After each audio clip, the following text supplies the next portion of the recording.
It's your friendly gaming teacher, Mr. Z. Okay, quick tutorial on how to use Google Docs to create surveys. A lot of you are thinking about using SurveyMonkey or a few others. The problem with those are if you want to ask written responses, sometimes they ask you to create a paid account. All right, you can do all this stuff with Google Docs for free, and whoever you're sending your survey to doesn't need to have an account with the school. Okay, so this is how you do it. You go to create and you go to form.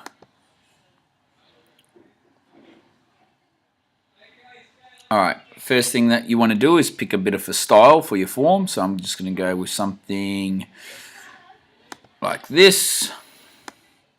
And I'm going to write, let's say if my research project was on gaming or something related, I'm going to call it gaming. Okay, I'm going to scroll up, and the first thing that I'm going to do is actually untick this, require Mark Oliphant College login to view, because that way you can send it to people not at the school. You might send it to businesses, or you might send it to friends and family or whoever.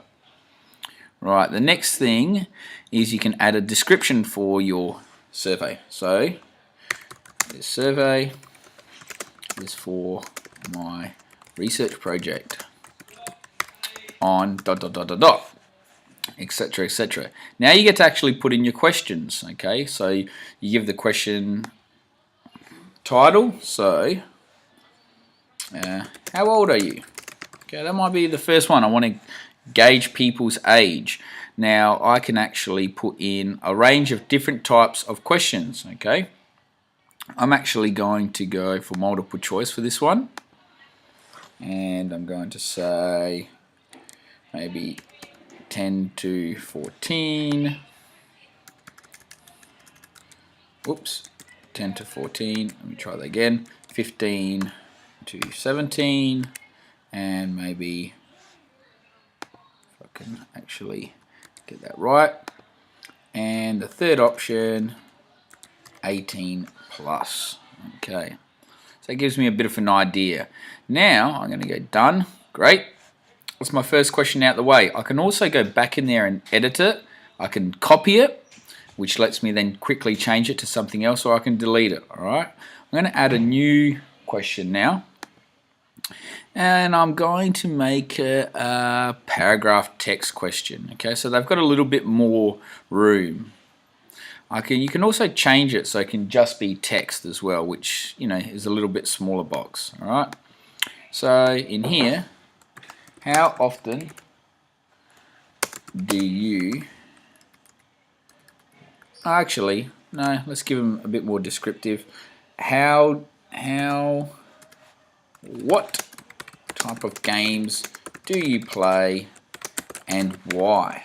Okay, obviously with a bit more time you'd make it more interesting, so you don't have to worry about that. And then go done. Alright, now you can keep going, keep adding questions. You can also change them around into different spots like that. The next thing that you want to do is say your response has been recorded, thank you, with an exclamation mark. You can show the link for another response. You can also untick that. And then, alright, I want to see how my form's going, so I'm going to click on that button. Alright, my form's looking good. You can actually also change these images, alright, later on. My form's all good. Okay, I'm happy with that. It's all running. I'm accepting responses, which is great.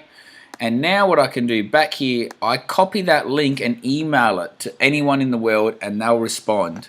And what happens is when they start responding, see here now I've got a gaming sheet. Okay. Oops. There, that's where I wanted to click. I can go to summary of responses, and I can actually see who's responded and why. So that's what happens. Really simple, really quick. If you need help, send me an email or catch me before tomorrow, and hopefully that helps you if you want to put a quick survey together for your research project. Okay, bye.